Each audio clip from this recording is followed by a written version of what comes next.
Assalamualaikum warahmatullahi wabarakatuh. Alhamdulillahirabbil alamin. Nahmaduhu wa nasta'inuhu wa nastaghfiruh wa na'udzubillahi min syururi anfusina wa min sayyiati a'malina may yahdihillahu fala mudhillalah wa may yudhlilhu fala hadiyalah. Asyhadu an la ilaha illallah wahdahu la syarikalah wa asyhadu anna Muhammadan abduhu wa rasuluh. Kultum pada malam hari ini kami ingin ada variasi sedikit dalam kultum ini agar kita tidak bosan, tidak jenuh pagi, siang, sore mendengarkan kultum terus. Ya, kultumnya sama saja, ya, satu arah dari ustadz sampai ke bawah. Kita kadang-kadang jenuh, ya, kita kadang-kadang jenuh. Nah, saya akan membawa variasi lain agar kita tidak jenuh, namun ada nuansa Islami yang bisa kita renungkan bersama. Saya akan membawakan sebuah puisi. Puisi ini ditulis oleh seorang mu'alaf. Dulunya orang ini beragama Kristen. Namanya W.S. Rendra. Waktu beragama Islam, waktu beragama Kristen, namanya Willy Surendra. Setelah dia mendapatkan hidayah, dia masuk Islam, namanya menjadi Wahyu Sulaiman Surendra. Dalam perjalanan spiritualnya, dia mempelajari agama Islam. Akhirnya dia menemukan satu ayat dalam Al-Quran, dalam surat Al-Imran, ayat ke-109, yang berbunyi, walillahi ma fis samawati wa ma fil ard, wa illa wahi turja'ul umur. Milik Allah lah segala apa yang ada di bumi dan akan kembali pada Allah, ya, semuanya akan kembali pada Allah. Dari satu ayat ini W.S. Rendra terinspirasi, ya, waktu dia sakit sebelum meninggal, dia terinspirasi, akhirnya menulis sebuah puisi, ya. Penggal puisi ini akan saya bacakan, nanti bisa kita renungkan bersama karena maknanya begitu dalam, pelajaran yang dapat kita ambil begitu dalam. Nah, mari kita bacakan.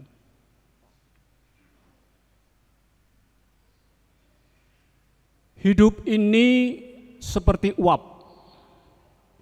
yang sebentar saja kelihatan lalu lenyap. Ketika orang memuji milikku, aku berkata bahwa ini hanya titipannya saja. Bahwa mobilku adalah titipannya.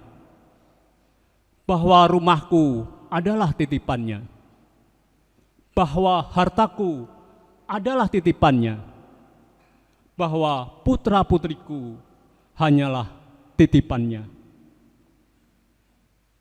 Tapi mengapa aku tidak pernah bertanya, mengapa dia menitipkannya kepadaku?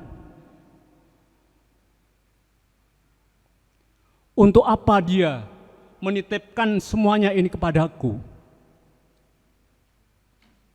Dan kalau bukan milikku, apa yang seharusnya aku lakukan untuk miliknya ini? Luar biasa isinya, ya. Kita lanjutkan. Mengapa hatiku justru terasa berat ketika titipan itu diminta kembali olehnya?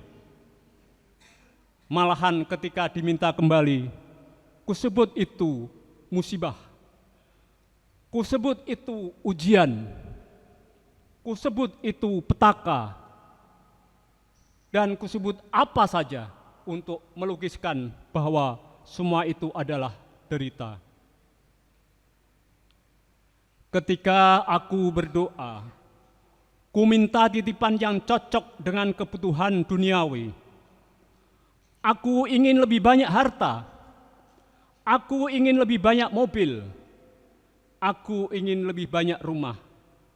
Aku ingin lebih banyak popularitas. Dan kutolak sakit, kutolak kemiskinan, seolah semua derita adalah hukuman bagiku.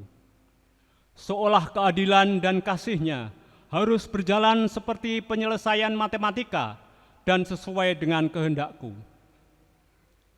Aku rajin beribadah, maka selaknyalah derita itu menjauh dariku, dan nikmat dunia seharusnya kerap menghampiriku. Betapa curangnya aku. Ku perlakukan dia seolah mitra dagangku dan bukan sebagai kekasihku. Ku minta dia membalas perlakuan baikku dan menolak keputusannya yang tidak sesuai keinginanku. Padahal setiap hari ku ucapkan hidup dan matiku hanyalah untukmu. Mulai hari ini, ajari aku agar menjadi pribadi yang selalu bersyukur dalam setiap keadaan dan menjadi bijaksana mau menuruti kehendak-Mu saja, ya Allah. Sebab aku yakin Engkau akan memberikan anugerah dalam hidupku. Kehendak-Mu adalah terbaik bagiku. Ketika aku ingin hidup kaya, aku lupa bahwa hidup itu sendiri adalah sebuah kekayaan. Ketika aku berat untuk memberi, aku lupa bahwa semua yang aku miliki juga adalah pemberian. Ketika aku ingin jadi terkuat, aku lupa bahwa dalam kelemahan Tuhan memberikan aku kekuatan. Itulah sepenggal puisi yang ditulis oleh W.S. Renda ketika dia sakit. Ini mengandung makna yang luar biasa. Bagi kita sekalian, tadi disebutkan, harta yang kita miliki itu adalah titipannya. Kalau sudah titipannya, kenapa kita sombong dengan harta? Kenapa kita pamer dengan harta? Dan kenapa kita lupa ada 2,5% dari harta kita itu bukan milik kita. Oleh karena itu, marilah kita secara bijaksana memperhatikan harta kita, lebih-lebih pada 10 hari yang terakhir ini, di mana merupakan injury time. Kita harus gaspol, ya, gaspol untuk lebih giat beribadah, lebih banyak baca Al-Quran. Infaknya lebih ditingkatkan, ya, sodakohnya perlu ditingkatkan, ya. Lebih-lebih masjid ini sangat memprihatinkan, ya. Kurang banyak yang memikirkan tentang Masjid Al-Huda, ya. Banyak fisiknya yang bocor, ya. Baru saja kita membangun paving block sehingga menjadi indah dan nyaman untuk dilewati mobil maupun kendaraan, walaupun dia masih utang kira-kira 19 juta rupiah. Ayo kita pikirkan bersama Masjid Al-Huda yang kita cintai ini. Inilah sekelumit puisi yang kalau kita simak bersama dan kita renungkan, banyak pelajaran-pelajaran yang harus kita amalkan. Billahi taufiq wal hidayah. Assalamualaikum warahmatullahi wabarakatuh.